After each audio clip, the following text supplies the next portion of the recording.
Hello दोस्तों, सैनिक ITI YouTube channel में आप सभी लोगों का स्वागत है।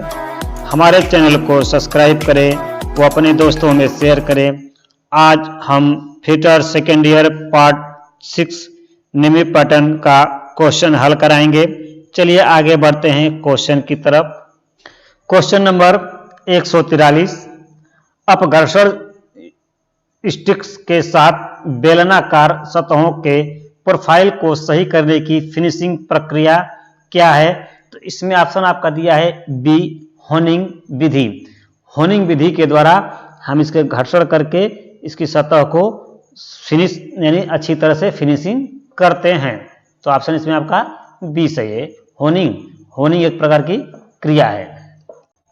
क्वेश्चन नंबर 144, आसान चार्जिंग और रैपिड कटिंग के लिए किस लैपिंग सामग्री का उपयोग किया जाता है?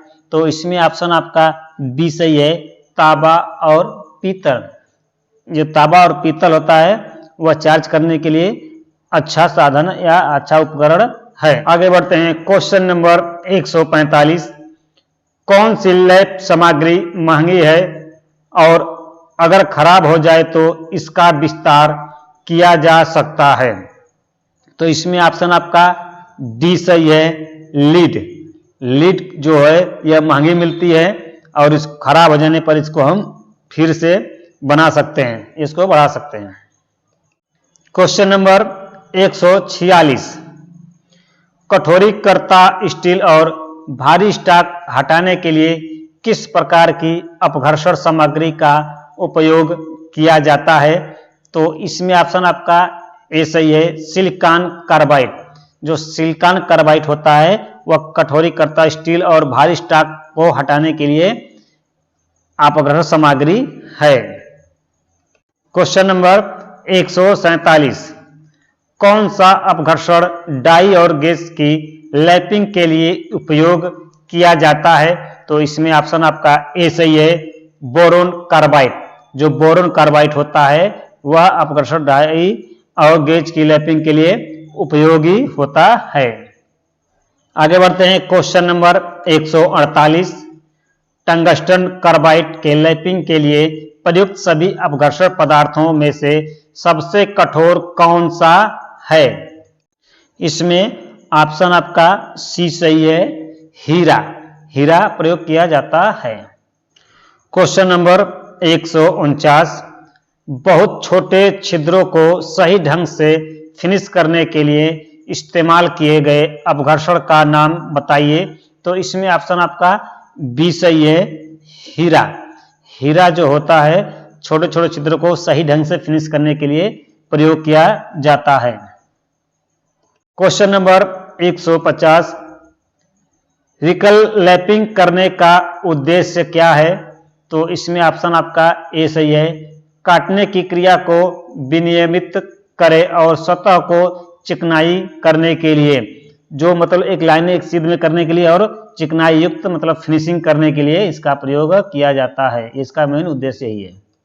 क्वेश्चन नंबर 151, तांबा और इसकी मिश्र धातु के लिए किस लैपिंग व्हीकल का उपयोग किया जाता है? तो इसमें ऑप्शन आपका सी सही है, घुलनशील तेल का उपयोग किया जाता है लैपिंग व्हील का मिश्रण बनाने के लिए। क्वेश्चन नंबर 152, लैपिंग टूल का उद्देश्य क्या है? जो लैपिंग टूल होता है वह क्यों किया जाता है? तो इसमें ऑप्शन आपका सी सही है, बाहरी बेलनाकार सतह के लिए लैपिंग टूल मतलब जो बाहरी सतह होती है उसको फिनिशिंग करने के लिए इसका प्रयोग किया जाता है। क्वेश्चन नंबर 153, उष्मा उपचार में वह तापमान क्या है जो स्ट्रक्चर को ऑस्टेनाइट में 273 डिग्री सेंटीग्रेड के बाद बदलता है? तो इसमें ऑप्शन आपका ए सही है, लोअर क्रिटिकल टेम्परेचर। जो लोअर क्रिटिकल टेम्परेचर होता है 273 डिग्री सेंटीग्रेड के बाद बदल जाता है, तो इसलिए ऑप्शन आपका ए सही है।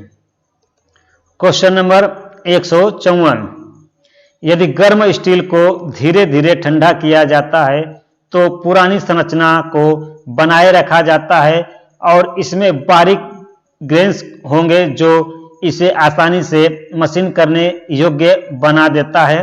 तो यह विधि जो होती है एनीलिंग विधि होती है। तो इसमें ऑप्शन आपका ए सही है, एनीलिंग। क्वेश्चन नंबर 155, एक नई संरचना बनाने के लिए तेजी से ठंडा होने वाले गर्म स्टील का नाम क्या है?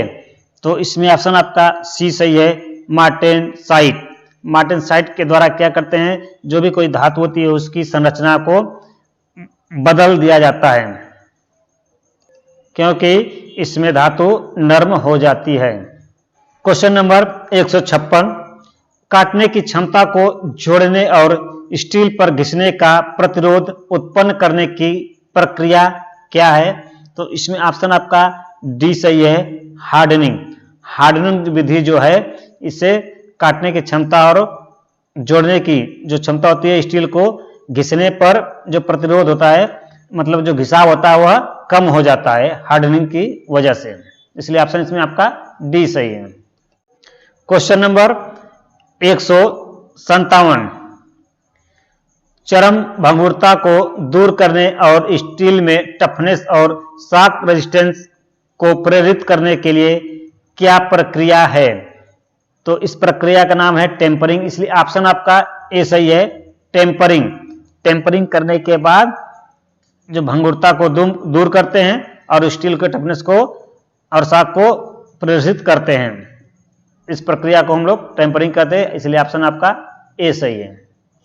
आगे बढ़ते हैं। क्वेश्चन नंबर 158, स्टील को आवश्यक तापमान तक गर्म करने और उसी तापमान में एक समय के लिए रखने की प्रक्रिया क्या है? तो इस प्रक्रिया को कहते हैं सोकिंग, इसलिए ऑप्शन आपका ए सही है। सोकिंग मतलब उस जो हमारा जो पार्ट होता है, जो धातु होती है, उसको उसी टेम्परेचर पर गर्म करते हैं ताकि उसके अंदरूनी भाग भी उसी टेम्परेचर पर गर्म हो जाए। क्वेश्चन नंबर 159, उष्मा उपचार प्रक्रिया में उपयोग किए जाने वाले ब्राइन सॉल्यूशन पानी, तेल और हवा का उद्देश्य क्या है? तो इसमें ऑप्शन आपका बी सही है, क्वेंचिंग। क्वेंचिंग विधि द्वारा उष्मा उपचार की प्रक्रिया में हम ब्राइन सॉल्यूशन पानी, तेल और हवा का प्रयोग करते हैं। आगे बढ़ते हैं। क्वेश्चन नंबर 160, विशेष मिश्र धातु इस्पात के लिए कौन सा क्वेंचिंग मीडिया का उपयोग किया जाता है? तो इसमें ऑप्शन आपका डी सही है, ठंडी हवा। मतलब ब्लोअर के द्वारा इसमें हवा प्रेषित की जाती है और इसको ठंडा किया जाता है। क्वेश्चन नंबर 161, 400 डिग्री सेंटीग्रेड से नीचे के तापमान पर कठोरीकृत स्टील को पुनः गर्म करके फिर ठंडा करने के लिए किया गया उष्मा उपचार प्रक्रिया का नाम क्या है? तो इसमें ऑप्शन आपका ए है, टेम्परिंग। टेम्परिंग विधि के द्वारा यह प्रक्रिया की जाती है। आगे बढ़ते हैं। क्वेश्चन नंबर 162, एनीलिंग का फायदा क्या है? जो एनीलिंग क्रिया करते हैं उस क्रिया से क्या फायदा है? तो इसमें ऑप्शन आपका ए सही है, आंतरिक तनाव को दूर करने के लिए। जो आंतरिक तनाव होता है, खिंचाव होता है, उसको दूर करने के लिए हम लोग एनीलिंग करते हैं। क्वेश्चन नंबर 163, स्टील घटकों के आंतरिक दोषों को दूर करने की प्रक्रिया क्या है? तो इसमें ऑप्शन आपका ए बी सही है, स्टील की नार्वलाइजिंग। स्टील की नार्वलाइजिंग करने की विधि से इसके अंदरूनी दोषों को दूर किया जाता है, इसलिए ऑप्शन में आपका बी सही है। क्वेश्चन नंबर 164, रोशना टार को संचालित करने के लिए किस कुंजी का उपयोग किया जाता है? तो इसमें ऑप्शन आपका डी सही है, उडरफ की।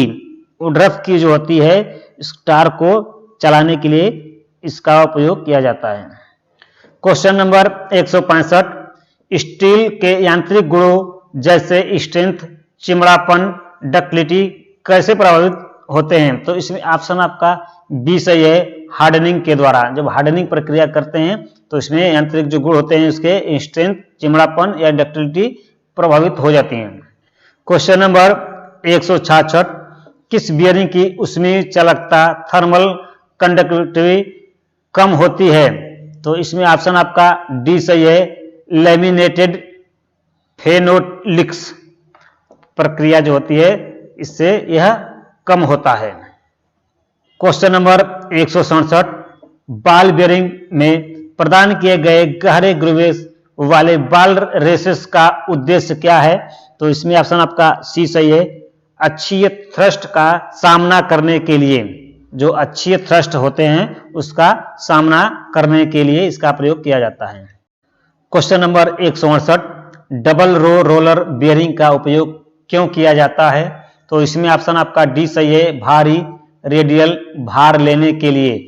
जो यह बेयरिंग होती है, इसमें बेयरिंग में डबल लाइन में रोलर लगे होते हैं और यह अधिक से ज्यादा भार को आसानी से यह सहन कर लेती है, इसलिए इसका ज्यादातर प्रयोग भारी लोड उठाने के लिए प्रयोग किया जाता है। क्वेश्चन नंबर 169, बेयरिंग मटेरियल का गलनांक शाफ्ट के गलनांक की तुलना में कम होना चाहिए। तो इसमें ऑप्शन आपका ए सही है। प्रिवेंट शाफ्ट सीजरिंग सही है इसमें ऑप्शन ए। क्वेश्चन नंबर 170, इस वॉशर का नाम क्या है? जो आप फिगर दिखाई दे रहा है, फिगर का क्या नाम है? तो इसमें ऑप्शन आपका सी सही है। आंतरिक और बाहरी वॉशर, मतलब अंदर की तरफ है और बाहर की तरफ इसमें खांचे कटे हैं, इसलिए इसका नाम है आंतरिक और बाहरी। तो ऑप्शन इसमें आपका सी सही है। क्वेश्चन नंबर 171, उच्च तापमान और उच्च भार वहन क्षमता पर कौन सा मिश्र धातु बियरिंग कार्य कर सकता है? तो इसमें ऑप्शन आपका डी सही है। कैडमियम आधारित मिश्र धातु। क्वेश्चन नंबर 172, इस धातु की कोटिंग की विधि क्या है? जो विधि इसमें प्रयोग की जा रही है, इस विधि का क्या नाम है? तो इसमें ऑप्शन आपका डी सही है। इलेक्ट्रोलैपिंग। इलेक्ट्रोलैपिंग के द्वारा यह प्रक्रिया की जा रही है। आगे बढ़ते हैं। क्वेश्चन नंबर 173, लंबे समय तक जंग ना लगने देना और उच्च पॉलिश को बनाए रखने के लिए धातु की सतह की इलेक्ट्रोप्लेटिंग में किस धातु का उपयोग किया जाता है? तो जो इसमें धातु जो प्रयोग की जाती है वह धातु आपका क्रोमियम है, इसलिए ऑप्शन आपका सी सही है, क्रोमियम। इसी तरह बढ़ते हुए क्रम में इस पार्ट का आखिरी क्वेश्चन, क्वेश्चन नंबर 174, कौन सी धातु संक्षारण प्रतिरोधी की रक्षा करती है और कोटिंग पर तापमान भिन्नता के कारण दरार या छिलता नहीं है? तो इसमें ऑप्शन आपका ए सही है। जस्ता। जस्ता का प्रयोग किया जाता है, जिससे धातु जो मटेरियल है वह छिलता नहीं है या उसमें दरारें भी नहीं पड़ती हैं। हमारे वीडियो को देखने के लिए धन्यवाद। हमारे चैनल को सब्सक्राइब करें और अपने दोस्तों में शेयर करें।